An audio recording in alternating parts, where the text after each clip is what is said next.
program you are about to hear is largely fiction, science fiction. We make no guarantees, however, how long it will remain fiction. Exploring tomorrow.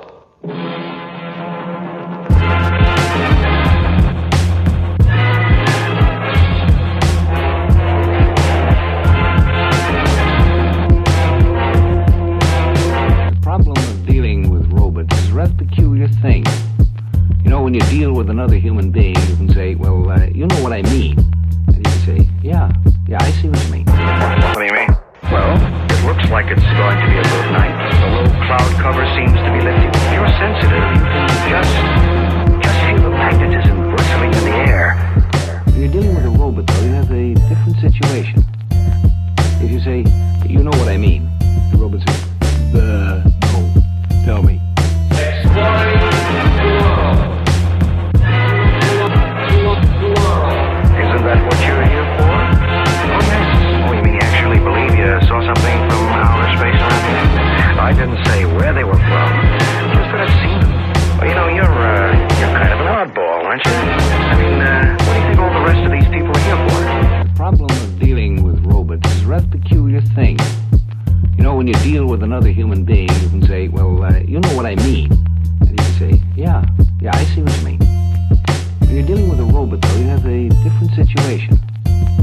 If you say, you know what I mean, the robot says, no, tell me.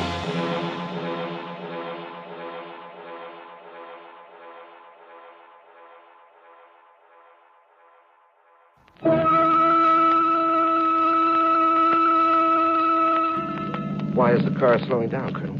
Do you see the portcullis? That heavy steel grate that closes the entrance?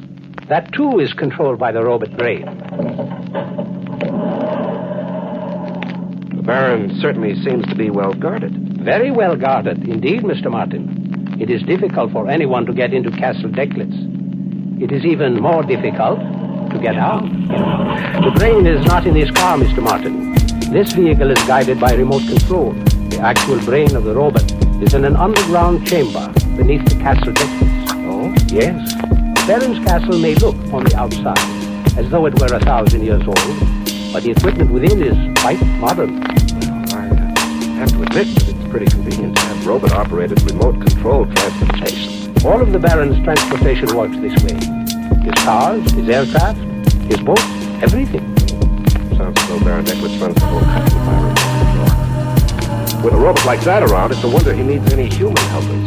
Mr. Martin, I will thank you not to criticize the government of Transylvania. Sorry, I didn't want to say it. After all, I am supposed to be a diplomat. You might try harder, Mr. Martin. Mr. Martin.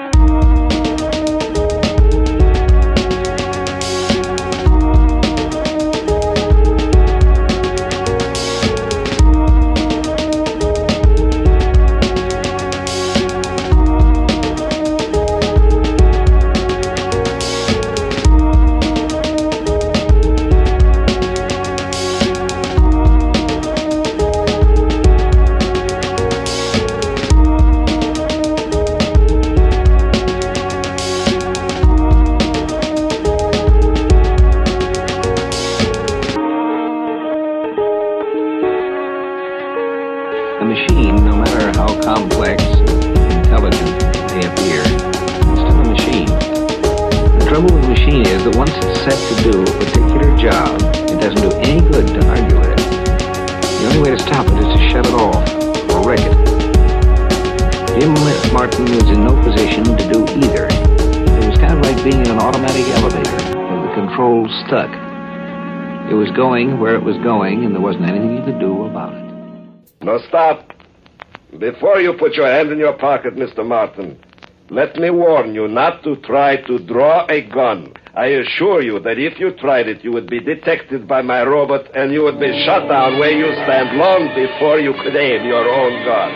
A robot can think and act much faster than a human being. You impudent young swine! Transylvania is a scientifically run country. that is run by mathematically logical principles. All decisions of the government are analyzed carefully by robotic computers. Well, yes, but You think I make the policies of the country? No! All policy decisions are made by the robots, so that they can be scientifically accurate. what happened? The lights went out. The power has been cut off. Someone... Martin, you shot me. You cut off the power so my robot could not operate. Barrett, I will get you, Martin. when the lights came on again a second or two later, the Baron was sprawled on the floor. I looked around the room, but I couldn't see anyone. I hadn't shot the Baron. I didn't even carry a gun. Whoever had killed him made a clean getaway so far. I knew I had to get out of there, too. Just before the power went off, I'd been arguing with him. When the robot came to, it would shoot me down with a hidden automatic gun to the wall. I had to get out of the castle deckers. When I got outside, I saw that the steel gate in the side wall of the castle was open. Nearby was the car that had brought us in. The keys were in the ignition. I got inside fast. I gunned the car toward the gate. Just as I came near, the gate began to close. Just as I went through the gate, it slammed shut. I breathed easier after that. At least I managed to get out of the castle deck. But I'd forgotten one thing. When the car started to slow up, I pushed down harder on the accelerator. But it didn't help. Hey, what's going on? The car's turning around. I can't control it. It's taking me back to the castle. I can't control it. It's taking me back to the castle. I knew I'd have to get out of that car. It wasn't going very fast yet, so I decided to jump before it got up too much speed. I rolled across the road. It shook me up a little to jump out of a moving car, but I wasn't hurt. I got up, brushed off the dirt, and started down the road towards the city. About 5 miles away through the thick forest and about 6 miles by road. I decided to follow the road. I didn't want to get lost. I'd been walking about 10 minutes when I heard a noise. A helicopter coming from the direction of the castle. I got off the road fast and hid under a tree. It's dark, and even with the moon shining, it would have been hard for a human being to spot me from the air. The television eyes of that helicopter were sharper than human eyes. The robot saw me. You must come back to the castle, sir. Not me, Buster. The helicopter will land. You will get in. The moon lit up the helicopter pretty well. I could see the snouts of the mounted machine guns pointing at me, but I didn't care. I figured that going back to the castle would be certain death anyway. I jumped behind the tree and then dived under a nearby bush and started crawling. Where are you?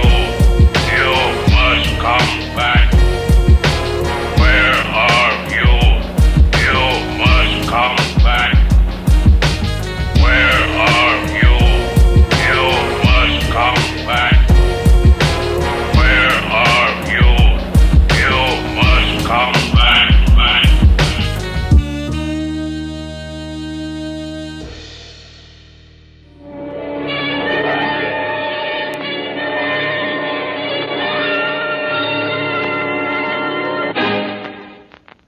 Exploring Tomorrow continues in just a moment.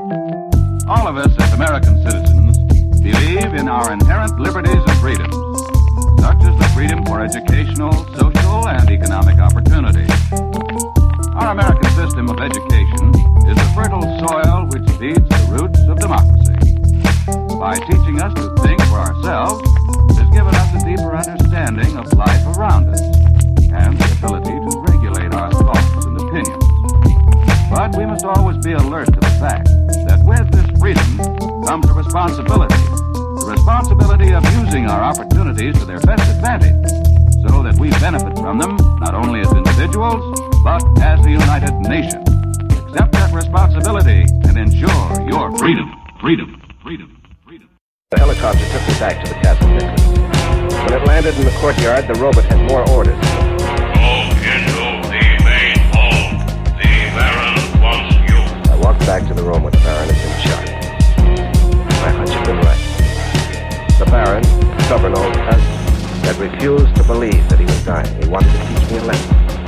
So he'd given the robot orders to bring me back alive. Alive.